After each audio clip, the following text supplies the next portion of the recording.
Upstairs in my office, there sits a photo in a light wooden frame taken way back in my first semester of rabbinical school. It is of a friend and myself leading a Kabbalat Shabbat service in the garden of the Jerusalem campus of the Hebrew Union College Jewish Institute of Religion. The friend is playing guitar. We are in Israel, seated in this beautiful space, surrounded by some of our classmates, smiling and singing and praying together, sidurim in our hands. 5 years later, this photo lived in the lounge room of my apartment in Cincinnati, and when I moved to Toronto, I knew without a doubt that this photo simply had to be in my office. For some indelible reason, it is a photo that I will treasure forever and a memory that makes my heart happy. Now, I imagine that many of us have photos like these, whether at home, in our offices, or elsewhere. Maybe it's the school photo of your child that sits on your desk, or the one of your grandparents on the mantelpiece, or even the photo of your dog that is your screensaver. Don't lie to me, you've all done this. I was thinking about this photo because in our Shabbat service, we also have many of what might be termed these iconic images, the ones that are ingrained on the forefront of our memories and which immediately come to mind when we say the word Shabbat. It might be the angels of Shalom Aleichem rising to greet the Shabbat bride during Lecha Dodi, or covering our eyes to recite the candle blessings, and so on. In our Jewish tradition, more broadly too, we can think of any amount of iconic images in the Torah, for whether that's Noah's Ark, the Tower of Babel, the sacrifice of Isaac, the parting of the Red Sea, and more and more and more. This is no less true in our parasha this week, Akev, in which Moses is essentially presenting to the people of Israel a highlight reel of their wilderness wanderings, just before they are about to enter the promised land without him. It makes sense, then, that he begins with the kind of images that we wish we could replay on loop forever. To paint just one of these pictures, we recite in Akev the phrase, Ve'achalta v'savata uverachta, when you have eaten and been satisfied, you shall bless, as God promises an Eretz Tovah, a good land, full of good food, figs and pomegranates and grapes, wheat, barley, olives, honey, and, importantly, enough water to drink for all. An appealing, enticing image indeed, especially as they are just about to cross the finish line. That phrase might also be familiar to you from the Birkat Hamazon, our blessing after meals. Many of us will have associations with this particular blessing, most likely of a simcha, a joyous occasion.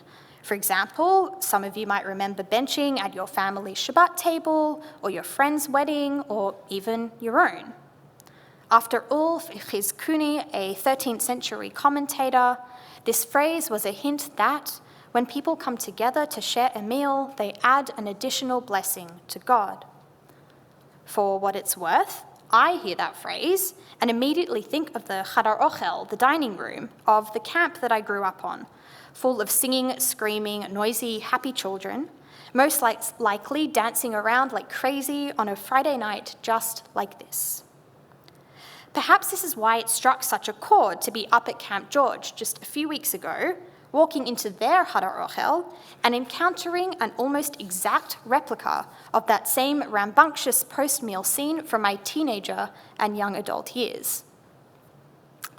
It is fascinating, then, that Moses should equally choose to include for the people images that he and they would most likely wish to forget. In one such example, Moses recalls in vivid detail the way in which he went up to the mountain and was there for 40 days and 40 nights as he was divinely gifted the Luchot HaBrit, the 2 tablets of the covenant, and then abruptly instructed to go back down the mountain because the Israelites had constructed a molten image, that of the infamous golden calf. As Moses details, this made him so angry that he smashed the tablets and then threw himself down on the ground and fasted and did not drink for another 40 days and nights. So terrified was he on behalf of himself and the people of this vexation of God. Our Torah portion reads, Pesilei Elohechem tisrefun ba'esh, You shall consign images of false gods to the fire. Sometimes in our own lives, there are images that we'd rather forget as well. It might be remembering the day that we got that diagnosis, all that argument we had with our sibling, or even farewelling a friend at their funeral. Yet, even if we would rather deny these images, which may have made us feel sad or lonely or scared, we cannot deny that they are just as powerful and just as evocative as our images of the good land of Israel in our Torah or the Hadar Ochel at Camp George in our own time. Which leads us to a question. Why do these images, whatever response they provoke, hold such power over us? Ultimately, it might be because imagery equals imagination. Moses, it should be pointed out, does not retell the story of the golden calf exactly as it happened back in Exodus. For example, Moses claims that he did not eat or drink for the entire time he was up the mountain, nor the 40 days and nights following this fateful incident, though this is not mentioned previously. He also does not grant nearly as much attention to the role of his brother Aaron in this retelling, instead focusing on rebuking the Israelites for straying so quickly from the path that God had commanded, Sartem maher min haderech asher tziva Adonai, despite Aaron being the one who encouraged the Israelites to build the golden calf in the first place. What he is perhaps trying to do then is to speak to the hearts of his people, that they may be bolstered and face their future with courage, come what may.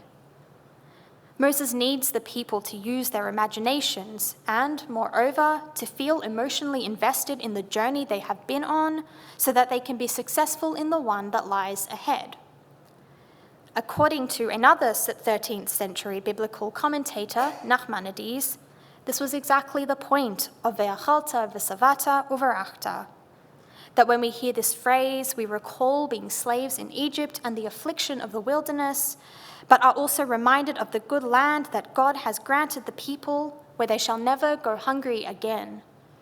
This phrase, therefore, is the silver lining in the clouds of divine fire that have engulfed the people up to this point. So perhaps the reason that I keep that photo in my office with me is, yes, because it is a happy memory, but further, because it is a reminder of the time that has passed between when that photo was taken and today. It has come with me from Sydney, where it was printed, to Cincinnati for the rest of rabbinical school, and now is here with me in Toronto. I look at it and think also of the stories that have unfolded for my classmates. 2 of them are now married to each other. Some married long-term partners that they had prior to the college, or even partners that they met during their time at school.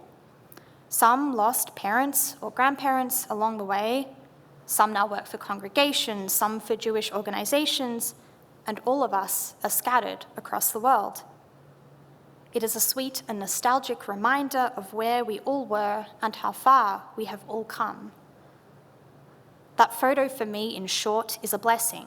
That is to say, paraphrasing Rabbi Yoel Kahn of Berkeley, California, that images such as these are the sum of our collective experiences, which function as an expression of hope for a brighter future and an articulation of our deepest yearnings.